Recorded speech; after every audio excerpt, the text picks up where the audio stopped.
یہ باب زمینوں کو دینے کے بیان میں مقطعہ کے طور پر دینے کے بیان میں حدثنا عمرو بن مرزوق حدثنا شعبة عن سماك عن علقمة بن وائل عن أبيه أن النبي صلى الله عليه وسلم دعاه أرضا بحضرموت.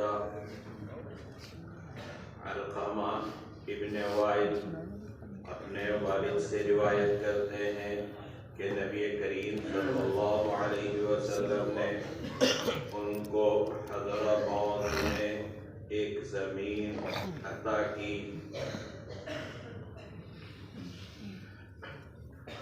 یہاں پر عنوان قائم کیا اقطاع الارضین. بعض کتب میں یہاں پر عنوان ہے کتاب القطائع، یعنی اس سے معلوم ہوتا ہے کہ خراج کا باب مکمل ہو چکا، اب یہاں سے ایک نئے باب کا آغاز ہے. اس کے بعد ایک اور باب 2 صفحے کے بعد انہوں نے قائم کیا احیاء الاموات، احیاء مواد، اور یہاں پر اقطاع الارضین یہاں مطلقاً بیان کیا، اور وہاں پر احیاء کی اضافت مواد کی طرف کی. کتاب اللحاظ سے شروع ہوئی. احیاء مواد کا کیا مطلب ہے؟ یعنی اگر کوئی زمین کسی کی ملک نہ ہو اور شہر سے باہر ہو، اگر کوئی زمین کسی کی ملک نہ ہو اور شہر سے باہر ہو، بیکار پڑی ہوئی ہے، تو امام وہ زمین کسی کو دے دے. اب جس کو وہ زمین دے گا وہ اس زمین کو زندہ کرے گا، یعنی اس میں کھیتی باڑی وغیرہ کرے گا تاکہ اس کے اندر مختلف چیزیں پیدا ہوں. تو اس کو احیاء مواد کہا جاتا ہے. جو زمین مردہ پڑی ہوئی تھی اس کو زندہ کرنا. اور یہاں پر اقطاع الارضین بیان کیا. اقطاع کا مطلب یہ ہے کہ ایک زمین کسی دوسرے کو دے دینا، یہ اقطاع عام ہے. جو زمین شہر سے باہر ہے، بیکار پڑی ہوئی ہے، کسی کی ملکیت نہیں ہے، وہ امام کسی کو دے دے، اس کو بھی اقطاع کہا جاتا ہے. اور اگر وہ کسی کی مملوکہ زمین ہو، مالک کی اجازت سے کسی کو دے دے، یا خود امام کی اپنی مملوکہ ہو، امام وہ زمین کسی کو دے دے، تو اس کو بھی اقطاع کہا جاتا ہے.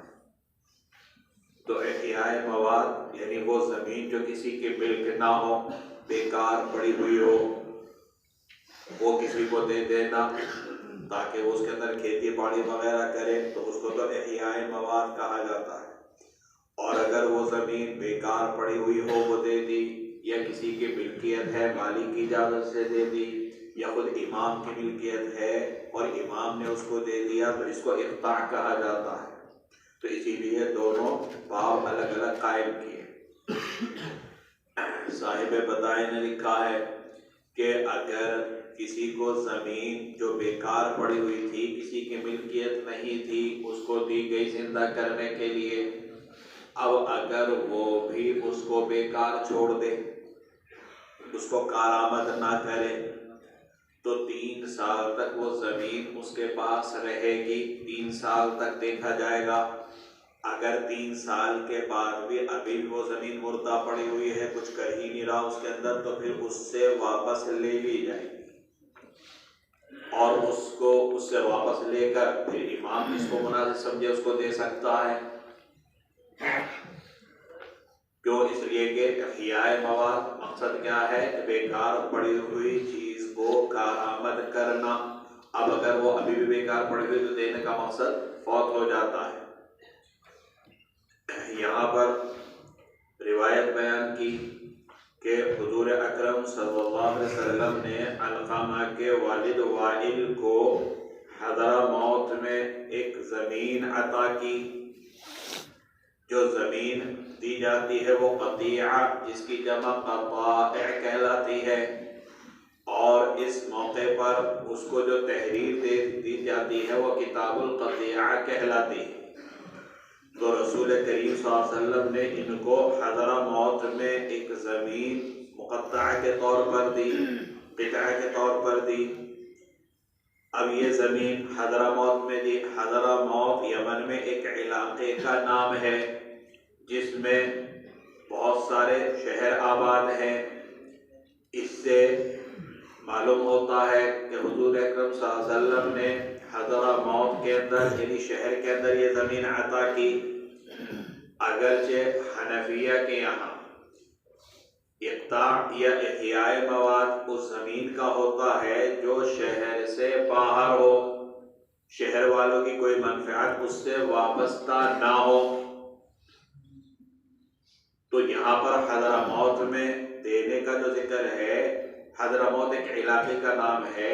احناف کہتے ہیں کہ اس سے شہر کے اندر دینا ثابت نہیں ہوتا، بلکہ حضرموت کے علاقے میں سے کسی ایک علاقے کی زمین کا دینا ثابت ہوتا ہے. تو گویا یہ روایت حنفیہ کے خلاف نہیں ہوگی.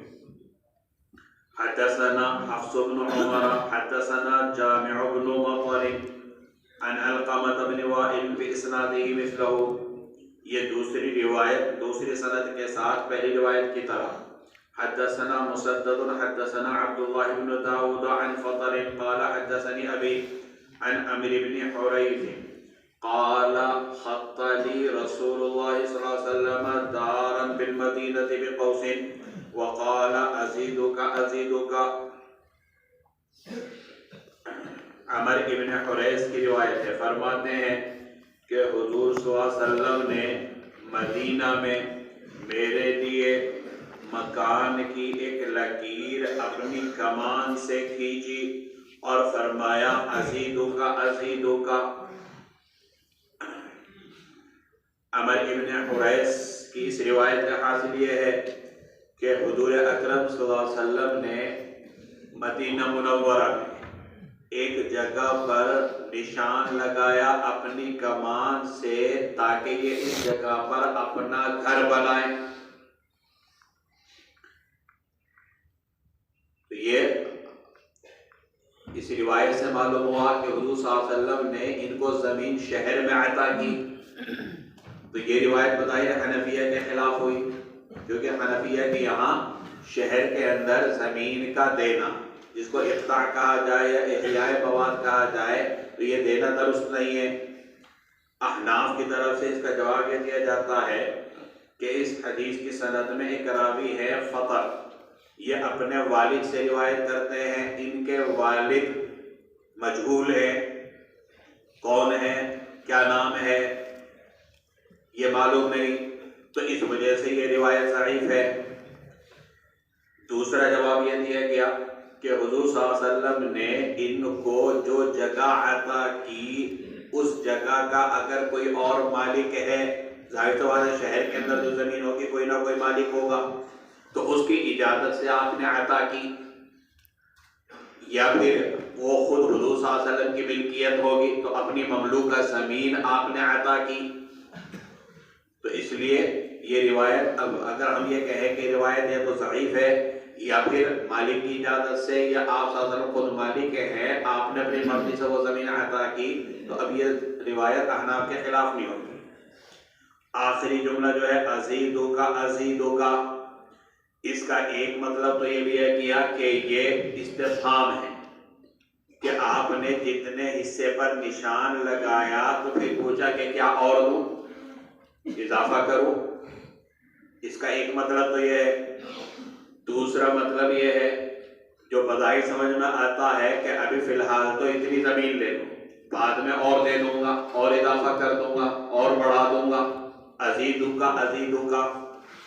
یعنی فی الحال یعنی بالفعل ابھی اتنی لے لو، بعد میں اضافہ کر دوں گا. تو یا تو استفہام ہے کہ کیا اور چاہیے، یا پھر مقصد یہ ہے کہ ابھی فی الحال اتنی لے لو، میں آئندہ اور اضافہ کر دوں گا.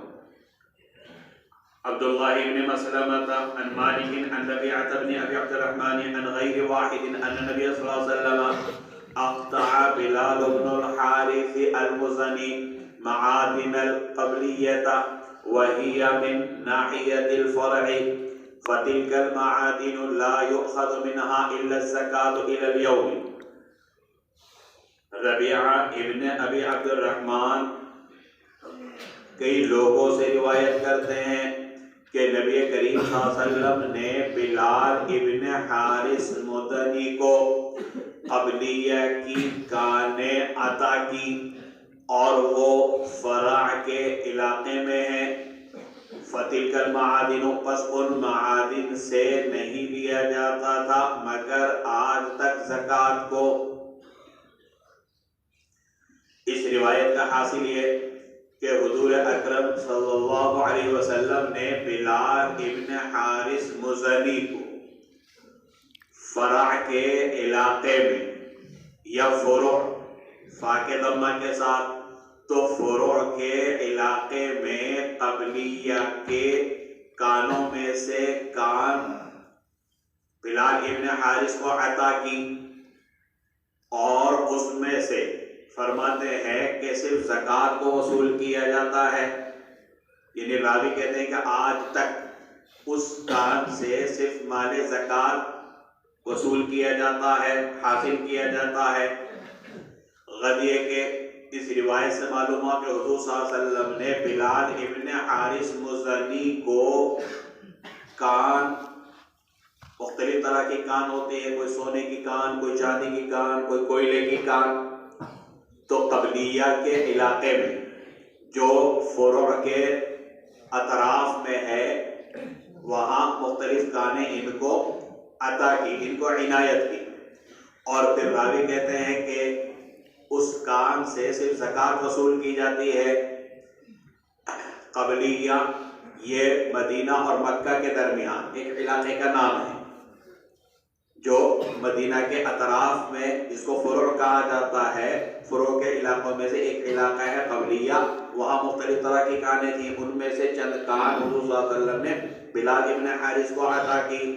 تو غرض یہ کہ جو عنوان قائم کیا اس کے اعتبار سے حضور صلی اللہ علیہ وسلم کا مقطعہ کا دینا ثابت ہو جاتا ہے.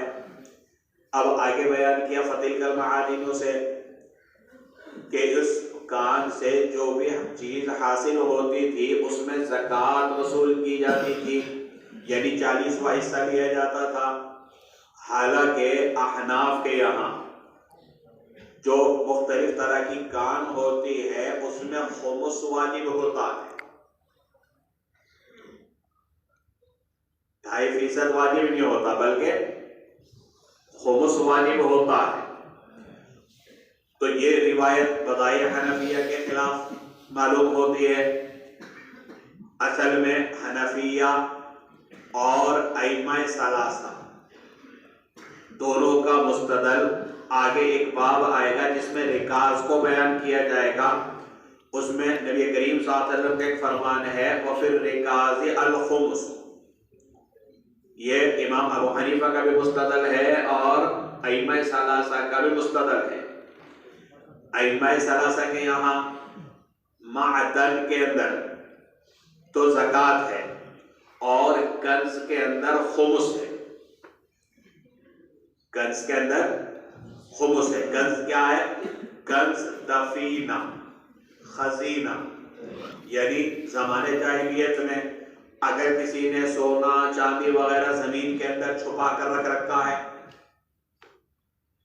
تو وہ اگر کسی کو حاصل ہوا تو وہ کیا کہلاتا ہے؟ کنز. تو ائمہ ثلاثہ کے یہاں کنز کے اندر خمس ہے, کنز کے اندر خمس ہے, اور معدن کے اندر ان کے یہاں زکوٰۃ ہے. اور امام ابو حنیفہ کے یہاں معدن میں بھی خمس ہے. امام ابو حنیفہ کے یہاں معدن کس کو کہا جاتا ہے؟ جو قدرتی طور پر زمین کے اندر ہو, جیسے سونے کی کان, چاندی کی کان, کوئلے کی کان. تو یہ تو قدرتی طور پر ہے, ایسا نہیں کہ کسی نے اس میں دفن کر رکھا ہو. تو جو دفینہ ہوتا ہے وہ کنز کہلاتا ہے. اور جو اللہ کا پیدا کرتا ہے قدرتی طور پر ہے تو وہ معدن کہلاتا ہے. امام ابو حنیفہ کے یہاں معدن یہ کنز کا مقابل ہے. معدن کنز کا مقابل ہے. اور امام ابو حنیفہ کے یہاں رکاز یہ عام ہے اور معدن اور کنز خاص ہے، یعنی ان میں عموم و خصوص مطلق کی نسبت ہے. اور وفی الرکاز الخمس، رکاز کے اندر خمس ہے، تو لہذا امام ابو حنیفہ کہتے ہیں کہ معدن کے اندر بھی خمس ہے. آگے یہ تفصیلی بحث آئے گی. تو کر دیے کہ یہاں پر بظاہر معلوم ہوتا ہے کہ معدن کے اندر صرف زکوٰۃ لی جاتی ہے، حالانکہ امام ابو حنیفہ کے یہاں معدن میں خمس ہے. یہاں اس روایت کا جواب یہ دیا جائے گا احناف کی طرف سے کہ جہاں تک اس روایت کی بات ہے تو روایت تو اپنی جگہ بالکل صحیح ہے، لیکن یہ جو فتلک المعادن لا یؤخذ منها الا الزکاۃ الی اليوم، یہ جو ٹکڑا ہے اس حدیث کا، اس پر محدثین نے کلام کیا ہے. چنانچہ اس کے مختلف جوابات دیے گئے ہیں. ایک جواب تو یہ ہے کہ اس روایت کے اندر اگر دیکھا جائے کہ یہ فتلک المعادن لا یؤخذ منها الا الزکاۃ الی اليوم، کہ حضور اکرم صلی اللہ علیہ وسلم نے بلال ابن حارث سے ان کانوں میں صرف زکوٰۃ لی ہے، یہ ان کے فقر کی وجہ سے. ظاہر سی بات ہے کہ 2.5% کم ہوگا اور 5% زیادہ ہوگا، تو ان کے فقر کی وجہ سے، ان کی ضرورت کی وجہ سے حضور اکرم صلی اللہ علیہ وسلم نے ان کو جو معدن عطا کی تھی اس میں سے خمس نہیں لیا تھا، بلکہ جو زکوٰۃ یعنی ربع عشر ہوتا ہے، 2.5% ہوتا ہے، تو وہ حضور اکرم صلی اللہ علیہ وسلم نے ان سے لیا تھا. اس کے علاوہ ایک جواب یہ بھی ہے کہ یہ حدیث دو طرح سے مروی ہے. کچھ روایات موصولہ ہیں اور کچھ روایات مرسلہ ہیں. جو روایات مرسل ہے اس میں تو فتلک المعادن یہ جملہ مذکور ہے، اور جو روایت موصولہ ہے اس میں یہ جملہ ہے ہی نہیں. جو روایت موصولہ ہے اس میں یہ جملہ نہیں، اور جو روایت مرسلہ ہے اس میں یہ جملہ ہے. تو اس وجہ سے بھی روایت کا یہ ٹکڑا قابل استدلال نہیں ہے. حدثنا العباس بن محمد بن حاتم وغيره قال العباس حدثنا حسين بن محمد قال اخبرنا ابو اويس قال حدثني كثير بن عبد الله بن عمرو بن عوف المزني عن ابيه عن جده ان النبي صلى الله عليه وسلم اقطع بلال بن حارث المزني معادن القبليه جلسيها وغوريها. عمر ابن عوف مزنی کی روایت ہے کہ نبی کریم صلی اللہ علیہ وسلم نے بلال ابن حارث مزنی کو قبلیہ کی کانے مقطعہ کی، یعنی آپ صلی اللہ علیہ وسلم نے ان کو عطا کی، جلسیہ اس کی بلندی والا حصہ، وغوریہ اور پستی والا حصہ. وقال غیر العباس جلسہا وغورہا، عباس کے علاوہ دوسرے راویوں نے جلسیہ غوریہ کے بجائے جلسہ غورہ کا لفظ استعمال کیا. مفہوم ایک ہی ہے. وحیث یصلح الزرع من قدس، اور وہ زمین کے جو قدس میں کھیتی کے قابل ہے. ولم یعطہ حق مسلم، اور کسی مسلمان کا حق نہیں دیا. وکتب له النبی صلی اللہ علیہ وسلم، اور حضور صلی اللہ علیہ وسلم نے ایک تحریر لکھی، بسم اللہ الرحمن الرحیم، هذا ما اعطى محمد رسول اللہ صلی اللہ علیہ وسلم بلال بن حارث بن المزنی اعطاه معادن قبلیہ جلسیہ وغوریہ، کہ یہ وہ ہے جو نبی کریم صلی اللہ علیہ وسلم نے عطا کیا بلال ابن حارث مزنی کو قبلیہ کی کانے جو بلندی پر اور پستی پر ہیں. وقال غیرہ، اور ابن عباس کے علاوہ اوروں نے روایت کیا جلسہ وغورہا وحیث یصلح الزرع من قدس، اور وہ زمین کے جو کھیتی کے لائق ہو قدس میں. ولم یعطی حق مسلم، اور کسی مسلمان کا حق عطا نہیں کیا. قال ابو اویس وحدثنی ثور بن زید مولى بني الديل ابن بکر ابن کنانہ عن اکرمہ عن ابن عباس مثلہ. ابو اویس نے دوسری سند کے ساتھ بھی حضرت ابن عباس سے یہ روایت بیان کی. اس روایت کا حاصل یہ ہے کہ حضور صلی اللہ علیہ وسلم نے بلال ابن حارث مزنی کو قبلیہ کی کان عطا کی جلسیہ و غوریہ. بعد راویوں نے جلسیہ غوریہ کے الفاظ استعمال کیے اور بعد میں جلسہ و غورہ. جلسن سے مراد ہے بلند زمین اور غور سے مراد ہے پست زمین. یعنی جو کانیں تھی اس میں کچھ کانیں وہ تھی جو بلندی پر تھی اور کچھ کانیں وہ تھی جو پستی پر تھی. اور کچھ زمین عطا کی قدس نامی پہاڑ کے پاس کے جو کھیتی کے لائق تھی لیکن کسی مسلمان کا حق نہیں دیا. یعنی ایسی زمین نہیں دی جو کسی کی ملکیت ہو. کیونکہ اقطاع جس کو کہا جاتا ہے یا احیاء مواد جس کو کہا جاتا ہے وہ غیر مملوکہ زمین دی جاتی ہے. یا اگر دی جائے تو اپنی مملوکہ زمین دی جائے یا مالک کی اجازت دی جائے. بغیر مالک کی اجازت کے امام بھی دوسرے کی زمین کسی کو نہیں دے سکتا.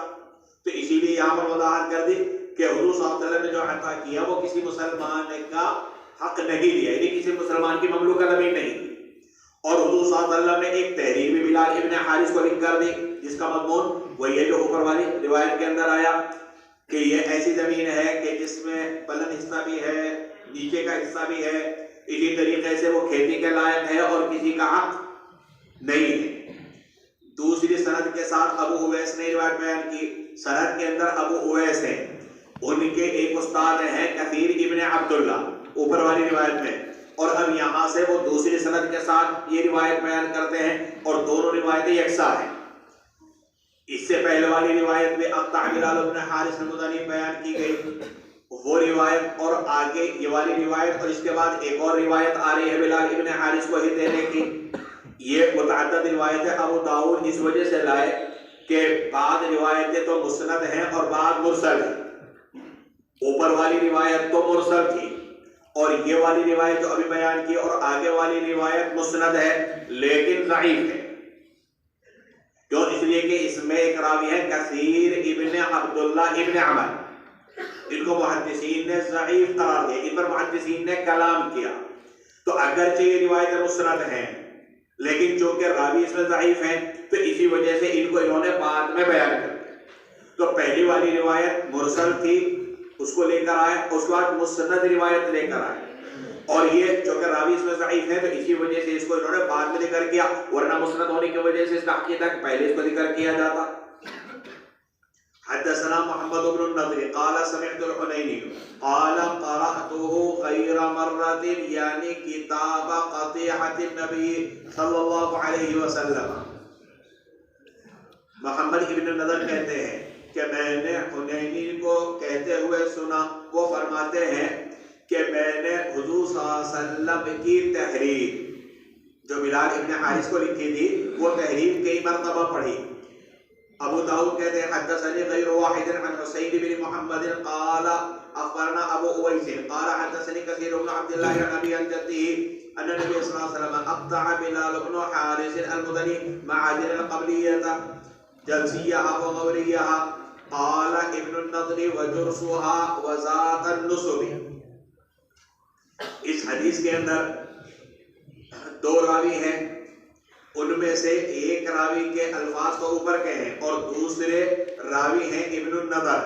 انہوں نے بجائے جلسیہ اور غوریہ کے جرسھا و ذات النصب کو بیان کیا.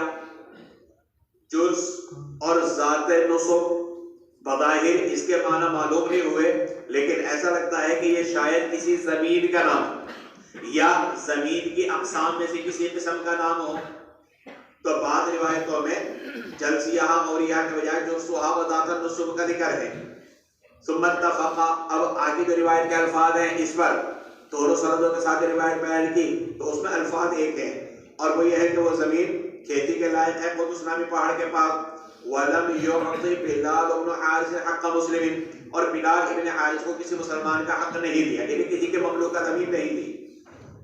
وَكَتَبَ لَهُ رَسُولُ اللَّهِ صلی اللہ علیہ وسلم هَذَا مَا أَعْطَى رسول الله صلى الله عليه وسلم بلال بن حازم المزني أعطاه معادن القبلية جلسها وغورها وحيث يصلح الزرع من قدس ولم يعطي حق مسلم. مفهوم اس کا واضح ہے.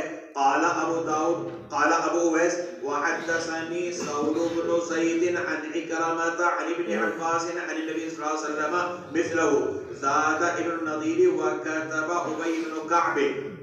ابو اویس دوسری سند کے ساتھ یہ روایت بیان کرتے ہیں. اس روایت میں یہ اضافہ ہے کہ حضور صلی اللہ علیہ وسلم نے جو تحریر لکھی تھی بلال ابن حارث کو، یہ تحریر لکھی ابی ابن کعب نے، گویا وہ بھی حضور اکرم صلی اللہ علیہ وسلم کے کاتب تھے. حدثنا قتيبة بن سعيد الثقفي ومحمد بن المتوكل العسقلاني المعنى واحد أن محمد بن يحيى بن قيس الماربي حدثهم قال أخبرني أبي عن ثمامة بن شراحيل عن سمي بن قيس عن شمير قال أبو المتوكل ابن عبد المداني عن أبيض بن حمار أنه وفد إلى رسول الله صلى الله عليه وسلم فاستقطعه الملح. قال ابن المتوكل الذي بماربا فقطعه له. ابیض ابن حمال کی روایت ہے کہ وہ حضور صلی اللہ علیہ وسلم کے پاس آئے اور حضور صلی اللہ علیہ وسلم سے نمک کی کان طلب کی. فاستقطعه الملح، حضور صلی اللہ علیہ وسلم سے کان کا قطع، کان کا حصہ طلب کیا، نمک کا حصہ طلب کیا. ابن المتوکل کہتے ہیں کہ یہ کان نمک کی معارف میں تھی. فقطعه له، حضور صلی اللہ علیہ وسلم نے نمک کی کان ان کو ابیض ابن حمال کو عطا کر دی. فلما ان ولى قال رجل من المجلس، جب ابیض ابن حمال چلے گئے تو مجلس میں سے ایک آدمی نے کہا اتدری ما قطعت له انما قطعت له الماء العدة. مجلس میں سے ایک آدمی نے کہا کہ آپ کو پتا ہے کہ آپ نے ان کو کیا دیا؟ آپ نے ان کو تیار پانی دے دیا. قال فانتزع منه، راوی کہتے ہیں کہ حضور صلی اللہ علیہ وسلم نے وہ نمک کی کان ان سے واپس لے لی. قال وسأله عما يحمى من الأراك، راوی کہتے ہیں کہ اس شخص نے پھر پیلو کی درخت کے احیاء کے بارے میں سوال کیا. قال ما لم تنله خفاف وقال ابن المتوکل اخفاف الابل. نبی کریم صلی اللہ علیہ وسلم نے فرمایا کہ جب تک کہ اونٹوں کے پاؤں اس کو نہ پہنچے، اونٹ نہ پہنچے. ابن المتوکل نے وضاحت کی کہ اونٹوں کے پاؤں. ابیض ابن حمال نبی کریم صلی اللہ علیہ وسلم کے پاس آئے اور آپ صلی اللہ علیہ وسلم سے نمک کی کان عطا کیے جانے کا مطالبہ کیا. معارب میں، معارب جو یمن کے ایک شہر کا نام ہے، وہاں پر یہ نمک کی کان تھی. تو انہوں نے حضور صلی اللہ علیہ وسلم سے وہ عطا کیے جانے کا مطالبہ کیا. یعنی یہ حضور صلی اللہ علیہ وسلم سے ملنے مدینہ منورہ آئے اور یمن میں موجود نمک کی کانوں میں سے معارف میں کان کا مطالبہ کیا. حضور صلی اللہ علیہ وسلم نے عطا کر دی. جب یہ چلے گئے تو مجلس میں موجود کسی شخص نے کہا کہ اللہ کے رسول صلی اللہ علیہ وسلم جو آپ نے عطا کیا ہے، آپ کو معلوم ہے کہ یہ کیا ہے؟ یہ تو تیار شدہ پانی ہے. یعنی مقصد یہ ہے کہ یہ نمک ہے اور یہ تو بار بار تیار ہوتا رہتا ہے. تو آپ صلی اللہ علیہ وسلم نے جو نمک کی کان عطا کی تھی وہ واپس لے لی. علماء نے مسئلہ یہ بیان کیا کہ جس کو اقطاع کہا جاتا ہے وہ ایسی چیز کا ہوتا ہے کہ جس سے فی الحال کوئی نفع نہ ہو. یعنی ایسی چیز کہ جس سے بغیر کسی محنت کے نفع حاصل ہو تو اس کو نہیں لیا جا سکتا. آپ اگر محنت کریں، کوشش کریں، جدوجہد کریں، پھر آپ کو نفع ہو. جیسے مردہ زمین، جو زمین بیکار پڑی ہوئی، وہاں پر کوئی کاشت نہیں ہو رہی، تو وہ آپ کو دے دی. اب اگر آپ محنت کریں گے تو اس سے پیداوار ہوگی اور آپ کو فائدہ ہوگا، اور اگر محنت نہیں کریں گے تو فائدہ نہیں ہوگا. تو زمین کو تو دینا جائز ہے، لیکن نمک کی کان وہ بغیر محنت کے آپ کو مل رہا ہے، بغیر محنت کے فائدہ ہو رہا ہے، تو ایسی چیز کا اقطاع جائز نہیں. تو ہو سکتا ہے حضور اکرم صلی اللہ علیہ وسلم کو اس وقت نمک کے بارے میں یہ صورتحال معلوم نہ ہو تو آپ نے وہ ان کو عطا کر دی. جب صحابی نے کہا کہ یہ تو بغیر کسی محنت کے فائدہ اٹھاتے رہیں گے تو آپ نے اس کو واپس لے لیا.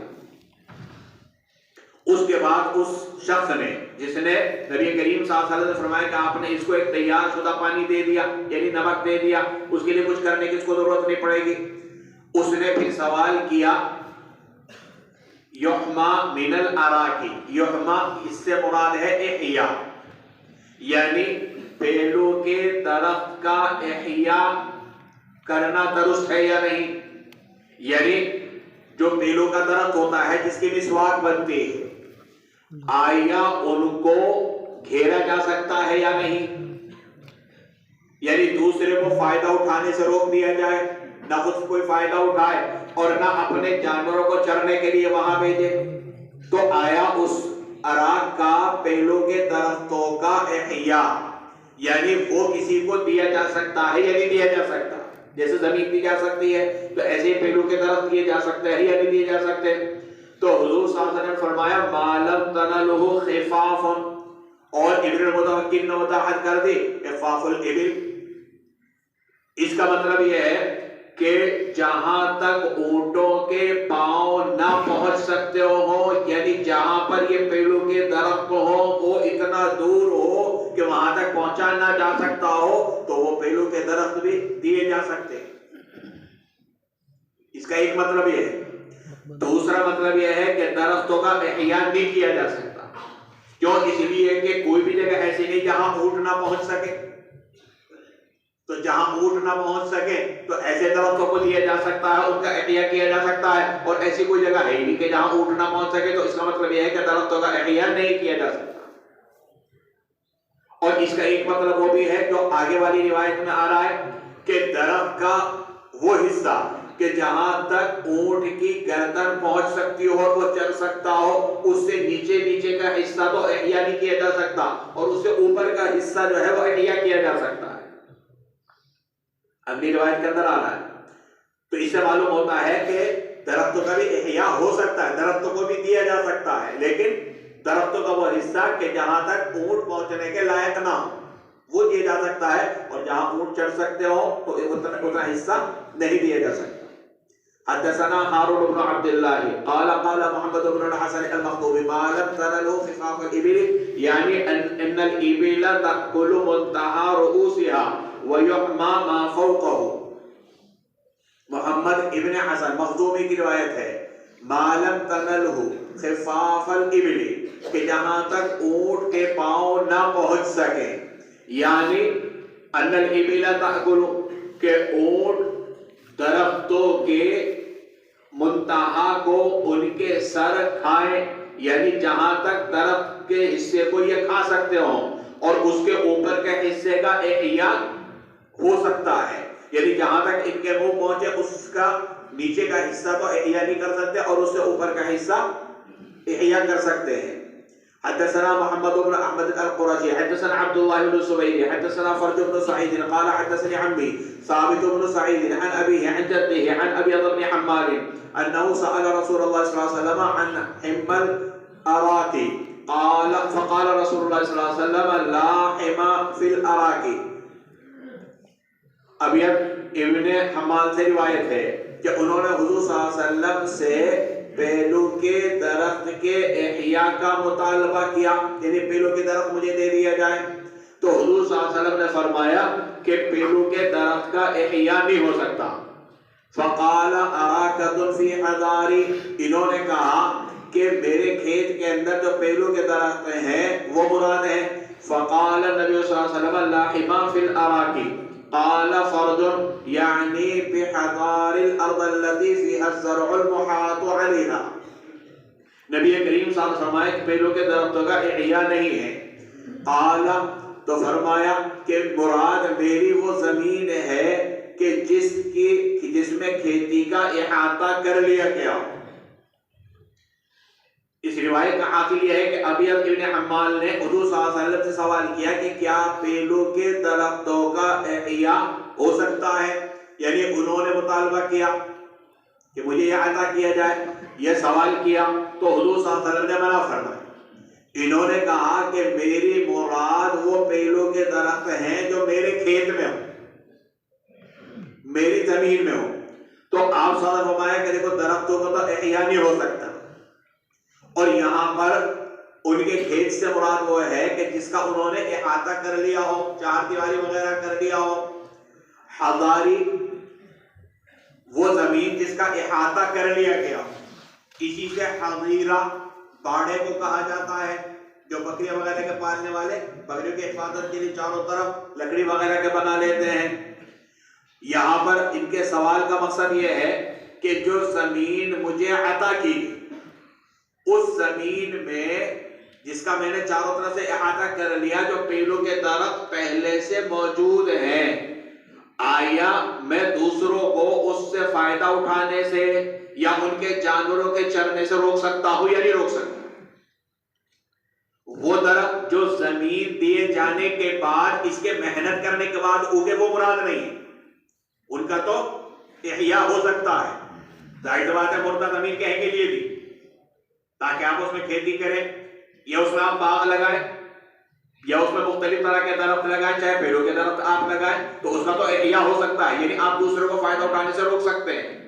لیکن جو درخت پہلے سے لگے ہوئے ہیں، آپ کو وہ زمین دیے جانے سے پہلے، تو اگرچہ یہ زمین آپ کو دے دی گئی، آپ نے احاطہ کر لیا، تو بھی آپ ان پیڑوں کے درختوں کا احاطہ نہیں کر سکتے، یعنی کسی دوسرے کو فائدہ اٹھانے سے نہیں روک سکتے۔ تو وہ درخت یہاں پر مراد ہیں جو اس زمین کو دیے جانے سے پہلے اس زمین کے اندر موجود تھے۔